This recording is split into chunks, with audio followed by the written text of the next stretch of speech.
Next, I will address the topic of a relatively unknown killer whose story is indeed peculiar. Born in England in 1968, her name was Mary Flora Bell. It is possible to say that Mary Bell faced difficulties from her childhood and that her parents may have contributed to her problematic behavior. At just 10 years old, Mary had already committed the murder of 2 children and, instead of expressing remorse, declared that she enjoyed each criminal act. Doctors diagnosed her as a psychopath. Mary's childhood presents characteristics that significantly differentiate her experience from that of a typical child.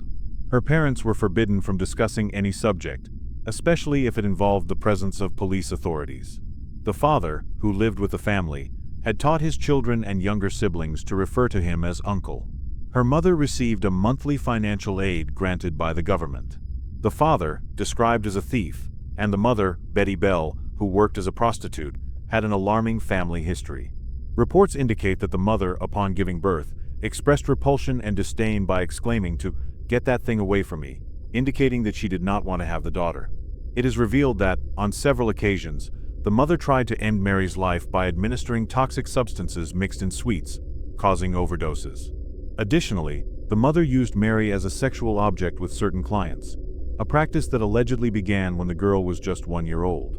Mary, a child who at 11 years old continued to wet the bed, was ridiculed by her mother, who exposed her to friends and neighbors by hanging the soaked mattress in the window, highlighting her behavior.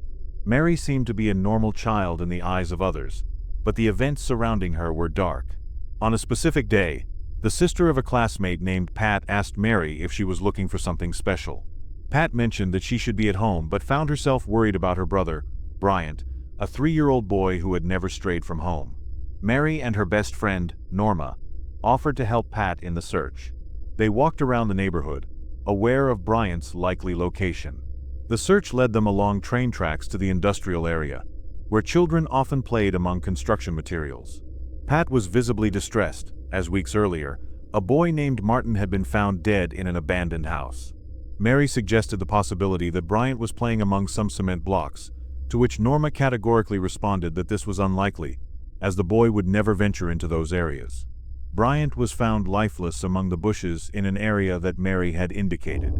Her intention was to observe the shock reaction on Pat's face upon discovering her brother's body. However, fate determined another reality, and it was the police who located Bryant's body at 11:10 p.m. that same night. Upon finding him, the body was covered with grass and showed signs of strangulation. Broken scissors were discovered scattered on the ground beside him. The body also exhibited marks on the thighs, and the genitals were partially damaged, with loose hair strands showing signs of cuts. The wounds were extremely grotesque, conveying a sense of brutality and, in some way, a perverted touch that made the homicidal act even more monstrous, as declared by Inspector Jamie Stocks. Additionally, Bryant had a mark on his belly with the letter M, apparently inflicted by a blade. This mark appeared days after the crime and seemed to have been made to transform into the letter N, while a 4th mark was recorded, converting it back to M. During the summer of 1968, the inhabitants of Scotwork were quite alarmed by the events. The police began a process of interviewing all children between 3 and 15 years old, as well as questioning adults about the possibility that the accident involving Martin Braun was also a homicide. The atmosphere of apprehension was palpable, and Martin's aunt mentioned a strong odor of fear that hung among the children. The main suspects were Mary Bell, 10 years old, and Norman Bell, 13 years old. Mary was evasive and acted quite strangely, showing some enthusiasm about the murder while remaining smiling, as if everything were a joke. A police officer, in an official statement, emphasized that Mary mentioned the scissors found beside the corpse, which was confidential evidence, as at that moment, she was the only incriminated person, and it could be presumed that both Mary and Norman were aware of Bryant's death. Norman was interrogated a second time by Inspector Dobson, and this time, confessed that Mary had revealed to her that she killed Bryant and then went to see the corpse, asking her not to tell anyone. When he realized that rules would be imposed, he understood that his situation was critical, especially considering that his lips were purplish at the moment Mary passed by him, lightly touching Bryant's lips and stating that he had felt attracted to her at the end of his interrogation. The police, in turn, did not hesitate to pursue Mary, who remained extraordinarily calm and was not shaken by the situation.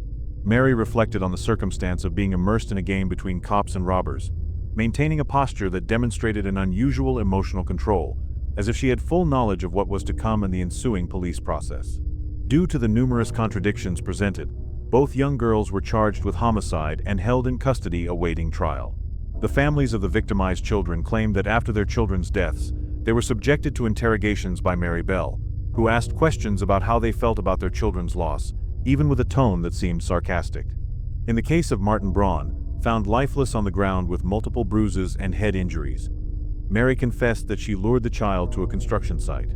During the incident, while Martin was on top of a fence, Mary pushed him, causing the boy to remain motionless on the ground but still conscious. When Mary descended to where Martin was, she saw him vulnerable but still alive.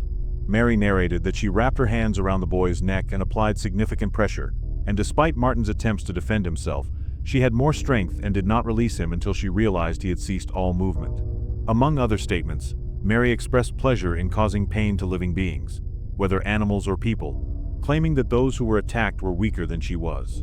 This declaration shocked the entire community. The trial of Mary Flora Bell took place on December 5, 1968, and lasted for 9 days, with an eager audience, including press representatives. During the process, Mary was questioned about how she knew that Martin had been strangled, considering that this information was kept confidential. Additionally, forensic evidence implicated Mary by revealing that fibers from her dress were found on the bodies of both victims, as well as fibers from Norma's dress on Brian's shoes.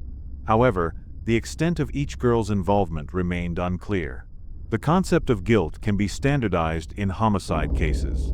During the trial, the core issue was to determine whether the defendant, in committing the acts, was simply a disturbed young girl or exhibited characteristics of monstrous behavior, thus representing a bad seed. The verdict, although resulting in a homicide sentence, did not clarify the severity of the imposed punishment. The defense had the task of demonstrating that Mary suffered from a psychological condition that prevented her from understanding the gravity of her actions. After witness testimonies, the court summoned psychiatrists who evaluated Mary. These professionals determined that the defendant needed to be sent to a mental health institution, as she exhibited signs of a psychopathic personality, evidenced by the absence of empathy and affection for other human beings, as well as a tendency to act impulsively without reflecting on the consequences of her actions. The judge's deliberation on the sentences was lengthy, and the community was in suspense when Mary was found not guilty of the charges related to both homicides, but was placed under psychiatric supervision. Conversely, she was found guilty of manslaughter, leading to the imposition of an apparently indeterminate sentence. After her recovery and rehabilitation, Mary was released on May 14, 1980, at the age of 23.